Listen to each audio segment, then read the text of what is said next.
안녕하세요. 학인년 동화를 시작해 보겠습니다. 흰머리 여자와 대안이 마을. 산도 높고 강도 맑은 살기 좋은 대안이 마을이 있었어요. 사람들은 서로 말하기도 좋아하고 웃기도 잘하면서 서로 음식도 나눠 먹고 사이좋게 지내는 마을이었어요. 그런데 어느 날 흰머리 여자가 나타나서 갑자기 사과를 마구 쌓아놓았어요. 사람들은 호기심을 가졌지만 앵무새처럼 말하는 여자가 이상하기도 해서 사과를 사지는 않았어요. 그러자 그 흰머리 여자가 마을에 큰 병이 돌고 있다면서 떠들기 시작했어요. 사람들은 처음 듣는 소리여서 이상했지만 주변에 아픈 사람이 없어서 더 이상했지만 그 흰머리 여자가 가져온 커다란 TV 화면에서는 정말 큰 병이 돌고 있었답니다. TV 화면이 너무 크고 컬러 TV여서 사람들은 보지 않으려고 해도 자꾸 눈으로 TV를 보았어요. 그러자 화면 속에 입마개를 한 사람들이 보이기 시작했어요. TV 속 사람들은 입마개가 큰 병을 막아준다며 아이도 여자도 남자도 어른도 다 입마개를 하고 있는 거예요. 마을 사람들이 TV를 다 보았을 때 흰머리 여자는 입마개를 가져와서 팔기 시작했어요. 처음에는 몇 개 안 가져왔기 때문에 금방 팔렸고, 그리고 그 다음에는 비싸게 팔렸어요. 그리고 점점 입마개를 많이 가져왔어요. 그 흰머리 여자는 입마개를 안 하면 말하지도 말라고 하고 서로 만나지도 말라고 했어요. 서로 말하지 못하게 된 사람들은 점점 웃음도 없어져 갔어요. 서로 음식도 안 나눠 먹었어요. 점점 사람들 사이는 멀어져만 갔어요. 그때 흰머리 여자는 대안이 마을도 큰 병이 걸렸을지 모른다면서 코 찔리는 긴 꼬치를 가져왔어요.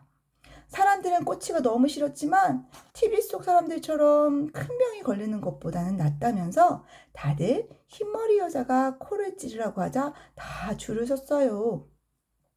줄 서는 사람이 많아지자 코 찔리는 사람들을 모았는데 정말 돈을 많이 주는 거예요. 그래서 코 찔리는 사람도 많아지고 코 찔리는 사람도 많아졌어요. 이제는 아이들도 코를 찌르자며 다 줄을 세웠어요. 꼬치는 너무 뾰족해서 코피도 났지만 TV 속 큰 병 걸린 사람보다는 나으니까 어른들이 아이 손을 잡고 줄을 섰어요. 그렇게 창고에 쌓여있던 코 찔리는 꼬치는 다 팔렸어요.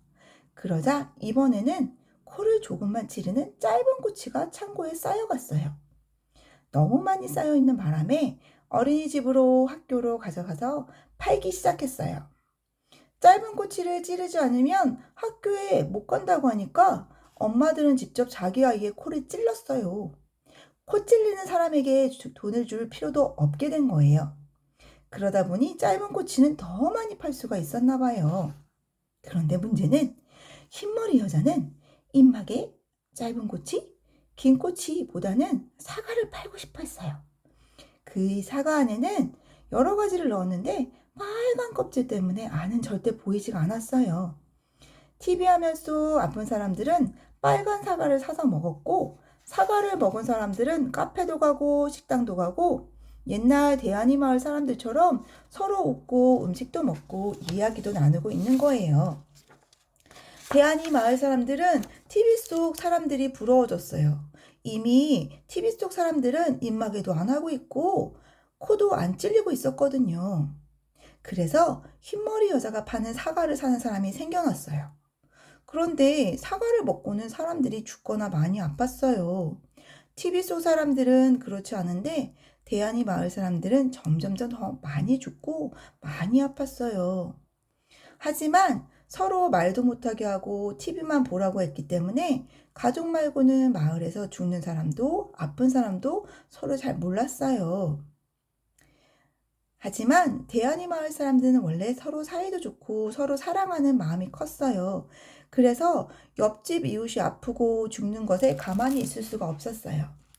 원래 흰머리 여자가 오기 전에는 건강한 마을 사람들이었기 때문에 예전에 마을이 어땠는지 기억을 하기 시작했어요. 그리고 더 이상 TV를 보지 않고 이웃들을 보기 시작했어요. 이웃들은 여전히 서로 말하고 싶어하고 서로 좋아하고 웃으면서 음식도 나눠 먹고 사이좋게 지내고 싶어 했어요. 그래서 흰머리 여자의 창고 안에 들어가 있는 사과를 찾아보았어요. 사과가 너무 많아서 정말 깜짝 놀랐어요. 대환이 마을 사람들이 먹어도 없어지지 않을 정도였어요. 마을 사람들은 더 이상 사과를 먹지 않기로 했어요. 누군가 한 명이라도 사과를 먹어서 아픈 사람이 생기면 안 되니까 마을 사람 모두 다 사과를 안 먹기로 결정한 거예요. 그리고 흰머리 여자가 가져온 TV를 안 보기 시작했어요. TV를 안 보니까 마을 사람들이 얼굴이 보였어요. 그런데 모두 다 입마개를 하고 있었던 거예요. 아주 우스꽝스러운 입마개들이 많았어요. 새부리형, 검은색, 흰색, 살색, 투명? 언제부터 우리가 이런 걸 쓰고 있었던 거지? 서로 그 모습이 너무 웃겨서 그만 크게 웃고 싶어서 입마개를 다 내던져 버렸어요. 그 순간 너무나 상쾌하고 시원한 바람이 불어와서 숨을 크게 쉬었어요. 입마개를 벗은 아이들의 예쁜 입이 보였어요. 엄마 아빠는 그 입이 너무 예뻐서 그동안 못했던 뽀뽀를 마구 해줬답니다. 아이들은 더 많이 행복해졌어요. 코를 찌르던 짧은 꼬치, 긴 꼬치는 이제 필요 없게 되었어요. 당연히 목을 찌르는 꼬치도 침을 뱉으라는 것도 필요 없어졌어요. 입마개를 벗은 마을 사람들이 다시 건강해졌거든요. 그래서 아프게 코를 찌를 필요가 없어졌어요. 코를 찌른다고 아픈 게 낫는 건 아니니까. 그리고 TV 속에서 보였던 아픈 사람들이 마을에는 없다는 걸 알게 되었어요.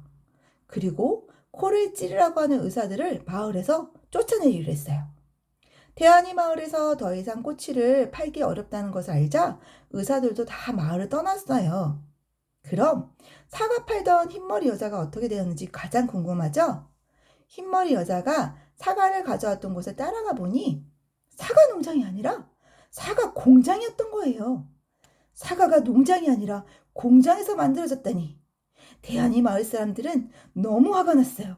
그래서 사과 공장 사장도 잡고 사과를 팔던 흰머리 여자도 잡아서 모두 다 대환이 마을에서 딱 한 곳밖에 없는 감옥에 넣어버렸어요. 그 감옥은 들어갈 수는 있어도 나올 수는 없는 곳이에요. 대환이 마을 사람 중에 누구도 그 감옥에 들어간 사람이 없었기 때문에 굳이 나올 수 있는 출구를 안 만들어 놓았거든요. 그렇게 사과를 만든 사람과 사과를 판 사람을 감옥에 넣어버리자 대환이 마을은 다시 행복한 마을이 되었어요. 아픈 사람도 없고 아이가 아파도 맛있는 건 먹고 엄마 품에 꼭 안겨서 하룻밤 자고 나면 다 나았어요. 이제 사람들은 서로 웃고 서로 이야기하고 서로 맛있는 건 나눠 먹고 서로 안고 손잡고 산 넘고 물 맑은 대환이 마을에서 행복하게 오래오래 살았답니다. 한 가지 변한 게 있다면 다시 또 그 흰머리 여자 같은 사람이 올지 모르니까 대환이 마을에 감옥을 한 개 더 만들어 놓았답니다. 자, 흰머리 여자와 대환이 마을 재밌죠? 자, 그래서 우리는 이 이야기를 꼭 우리 친구들한테도 들려주고 엄마 아빠한테도 들려줘서 다시는 흰머리 여자를 안 만나고 행복한 대환이 마을로 살아가길 바랍니다. 안녕.